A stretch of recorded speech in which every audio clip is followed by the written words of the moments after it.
मान तालुक्यातील पांगरी गावची कन्या अर्पिता धडस हिची मुंबई पोलीसपदी निवड झाल्याबद्दल सर्व ग्रामस्थांच्या वतीने सत्कार करण्यात आला। अर्पिता सारख्या मुलीचा प्रेरणा किंवा तिच्या पद्धतीचं तिने मिळालेलं यश, या यशामध्ये तिचे प्रामाणिक कष्ट आहे, प्रामाणिक प्रयत्न आहे। पहिल्यापासूनच ती शाळेमध्ये तशी हुशार होती आणि अतिशय प्रामाणिक अशी विद्यार्थिनी होती आणि तिने मिळालेल्या यशाची प्रेरणा मी आपणाला आवाहन करेन की बाकीच्या आपल्या गावातल्या सर्व मुलींनी त्याचा एक आदर्श घ्यावा किंवा त्याच्याकडून त्या संदर्भामध्ये मार्गदर्शन घ्यावं। आणि समजा काही ठिकाणी कुठं अडचणी येत असतील तर आपल्याला माहीतच आहे, काटकर सरांचा फार मोठा पगडा या ठिकाणी आमच्या गावावर आहे। ते आता कसं झालंय, काटकर सरांची सध्या क्रेज म्हणजे वेगळीच आहे। काय झालंय, प्रत्येक गावात त्यांना मानणारा एक 10-20 युवकाचा वर्ग आहे, त्यांचाही प्रामाणिक प्रयत्न आहेत आणि झुकून देऊन काम करण्याचे त्यांची स्वतः असल्यामुळं आणि अगदी आडल्या नडल्या लोकांना सुद्धा मदत करण्याची त्यांची भूमिका असल्यामुळं एखाद्याला प्रवेश फीला पैसे नसतील किंवा अकॅडमीत भरायला पैसे नसतील तरी सुद्धा त्यांना सांभाळून घेऊन आणि खरं तर खूप चांगल्या पद्धतीनं म्हणजे त्यांच्याच अकॅडमीचे आमच्यातून भरती झालेले बऱ्यापैकी सगळेच विद्यार्थी त्यांच्या अकॅडमीचे आहेत। तेव्हा सरांनी सुद्धा आमच्या गावावर विशेष असं प्रेम केले आणि मी गेल्या वेळेलाच त्यांना म्हटलं होतं की बाबा आमच्याकडं थोडीशी सगळीच म्हणजे बुद्धीची गुणवत्ता आहे, कष्ट करण्याची प्रामाणिकता आहे, परंतु चुकून गोरगरीब पालक असतील, गोरगरीब काही आईवडील असतील तर त्या ठिकाणी आपण तुमचं सहकार्य करावं। त्यांनी गेल्याच कार्यक्रमामध्ये सांगितलं की गावातला कुठलाही विद्यार्थी प्रवेश फीच्या पैसा वाचून आमच्याकडं त्याला थांबवलं जाणार नाही किंवा त्याला निश्चितपणे मदतच केली जाईल। आणि मी पुन्हा एकदा सर आपल्याला विनंती करेन की आमच्या गावावर असंच आपलं मेहरबान आणि नजर प्रेम असावं। बरं, गावामध्ये आमच्या तसा मान सन्मान द्यायला तुम्ही बघताय, इथं काय हलक्यात नसते, बऱ्यापैकीच असते, त्यामुळं त्याची तशा पद्धतीचं आपण निश्चित पांगरीसाठी लक्ष द्याल अशी आपणास विनंती करतो। आणि काय होतंय, योगा असतोय, भाग्य असते। मनापासून अभिनंदन। अर्पिता दिदी सारखं एक रत्न ज्यांच्या पोटी जन्माला आले त्या आई वडिलांचे मी या ठिकाणी खूप खूप अभिनंदन करतो। आता सरांनी सांगितल्या त्या पद्धतीनं आपला जीवन दरस, आपल्याच गावची सुहानी दिदी दरस, तानाजी पिसाळ दादा, निलेत आणखी कोण आहे त्याच नाही नाव घेत, तुम्हाला सांगतो हे आपल्या अर्पिता दिदी। आणखी निलेत दादा मला आणखी एक नाव घ्या, त्याचं नाव मी घेणार नाही, कारण ह्या गावचं वैशिष्ट्य आहे, ह्या गावचं एक विशेष चांगला असा गुण आहे, तो प्रामाणिकपणा आहे, कष्टाळूपणा आहे आणि जे डोक्यात ठरवलंय नेमकं तेच करण्याचा माना ही गावची ओळख आहे। आणि मी गेल्या कार्यक्रमात आलो होतो सर, त्यावेळेस इथं आपले अरुणाबा होते, त्यांना मी म्हणलं तर आमचा रस्ता आमच्या वस्तीचा, आणि तुम्हाला सांगतो दुसरा सत्कार त्यानंतर पहिलाच हा सत्कार, आणि 1,20,00,000 रस्त्यासाठी आम्हाला ते बजेट भेटलं आणि रस्ता आता तो झालेला पण आहे।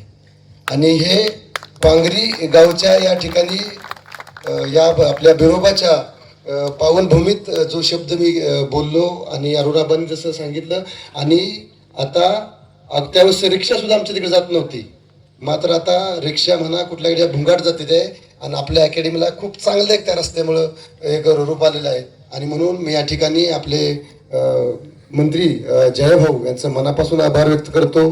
त्यासाठी आपल्या तात्यांनी बी खूप त्या ठिकाणी पाठपुरावा केला, मला खूप चांगला असा रस्ता अकॅडमीसाठी त्या ठिकाणी भेटला, त्याबद्दल मी आबांचं आणि सर्वच पदाधिकारी आपल्या भारतीय जनता पार्टीचे त्यांचा आभार व्यक्त करतो, कारण ह्याच मंचावरून आम्ही तो रस्ता मागितला होता आणि ह्या मंचावरून आता आणखी काय मागण्यासारखं राहिलं नाही।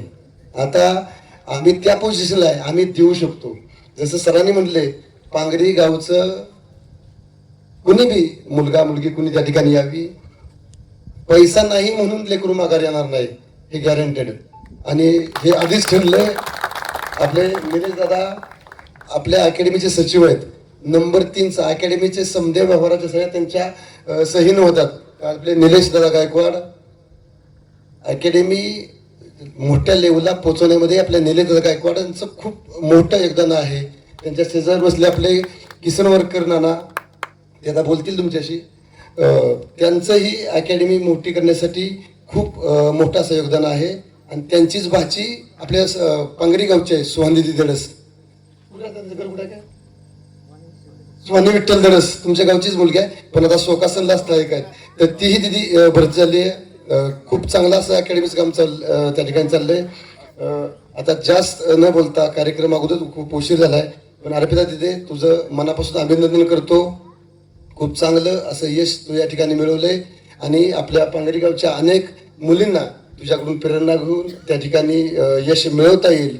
आणि पुन्हा एकदा स्वराज अकॅडमी, तर सरांनी सांगितल्याप्रमाणे पर्सनली माझी क्रेज नाही. आपल्या स्वराज अकॅडमीमध्ये आम्ही 28 जणांची खूप मोठी अशी टीम काम करते. एकटा माणूस त्या ठिकाणी काहीच करू शकत नाही. म्हणून हे दिदीचं आता झालेल्या पोलीस भरतीमध्ये आमचे 91 पोलीस त्या ठिकाणी झालेले आहेत आणि हे महाराष्ट्रात टॉपवर आहे. म्हणजे निकालात बी नंबर टॉपवर आहे. आणि संख्या 1140 एवढे विद्यार्थी आपल्याकडे ट्रेनिंग घेत आहेत. इंग्रजांचं राज्य आपल्यावर होतं आणि आपल्या सातारचा जो कोणी कलेक्टर होता, इंग्रज कलेक्टर, त्यानं आपल्या वरच्या अधिकाऱ्यांना कळवलं होतं की मान तालुक्यातली माणसं इथून आपल्याला भविष्यात हलवायला लागणार आहेत, कारण इथं दुष्काळी भाग आहे, इकडं माणसं सर्व्हाइव्ह करतील अशी परिस्थिती नाही. परंतु अगदी अभिमानानं सांगतो, आपल्या अकॅडमीत महाराष्ट्राच्या 15 जिल्ह्यातनं मुली आलेत. इंग्रज म्हणतो सर्व्हाइव्ह करणार नाही, आपण मान तालुक्यातली माणसं एवढी जिद्दी चिकाट आहे, आपण तर जगलोच आणि 15 जिल्ह्यातल्या लोकांना आपण पोलीस करतोय. अशी महाराष्ट्रात 1140 विद्यार्थी असणारी एकही अकॅडमी नाही. दहिवडी सारखी आपण खूप छोट्या ठिकाणी अकॅडमी चालवतो आणि महाराष्ट्रात आपल्या अकॅडमीचं नाव गेलं. त्याच्यामध्ये आमच्या 28 जणांच्या खूप चांगल्या अशा टीमचं काम आहे. आणि अर्पिता दिदी, सोहन दिदी, जीवनदादा धडस अशा आपल्या विद्यार्थ्यांनी मिळवलं यश त्यामध्ये खूप मोठं कारणीभूत आहे की यश भेटल्याशिवाय, निकाल आल्याशिवाय कुणी इकडे येत नाही.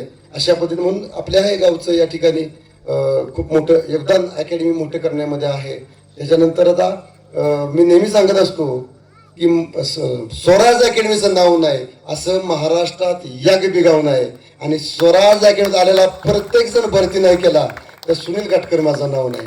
स्वराज अकॅडमी आला आणि मोकळ्यातून मागेल असं कधी होणारच नाही. पुन्हा एकदा आता कार्यक्रमाचे आयोजक आई वडिलांसह ही मोठ्या मनाची ही ग्रामपंचायत, मी जीवनदादाच्या सत्काराच्या वेळी सांगितलं होतं, एका गरिबाच्या लेकराला एवढं मोठं कौतुक, एवढा मोठा सत्कार करण्यासाठी खूप मोठं मन असावं लागतं. आणि ग्रामपंचायतीचं ऑफिस कोणच रात्रीचं उघडतं ऑफिसमध्ये जाऊन फेटे बांधायचा कार्यक्रम चाललाय. अशी कार्यतत्पर खूप चांगली अशी ग्रामपंचायत आणि मोठ्या मनाचा सरपंच, समजा गावचा सरपंच, आपला सरपंच, त्यांनी लय मोठं काळीज आहे. तुम्हाला सांगतो, आता सर 91 जण पोलीस झाले, 69 आर्मीत बस झाले. या वर्षी आपला दणका लय जोरदार आहे. आणि आता 187 सर आर्मीच्या भरतीला 1-2 तारखेला पेपर देऊन आलेत. ह्या वर्षी 400+ लोक आपली पोरं पोलीस वर्दी आर्मीमध्ये भरती होत आहेत. म्हणजे 400+, आता जवळजवळ 200 झालेले आहेत ऑलरेडी. तर जवळजवळ 50 ते 60 ठिकाणी कार्यक्रमाला गेलोय. अर्धे सत्कार ग्रामपंचायतीच्या समोरच झाले आणि संध्याकाळ झाली. कुठेही ह्यावेळेस ग्रामपंचायत उघडी नव्हती आणि आपल्या ऑफिसमध्ये फेटे बांधा सत्कार करा असलं कुठे झालं नाही. तर ह्या ग्रामपंचायतीचं मी खूप खूप अभिनंदन करतो. ग्रामपंचायतीनं जर एवढा सपोर्ट केला तर इथं जन्मलेला प्रत्येक बाळ पोलीस झाल्याशिवाय राहणार नाही. म्हणून तुमचं अभिनंदन आहे. समोर बसलेले आपण सर्वजण एवढा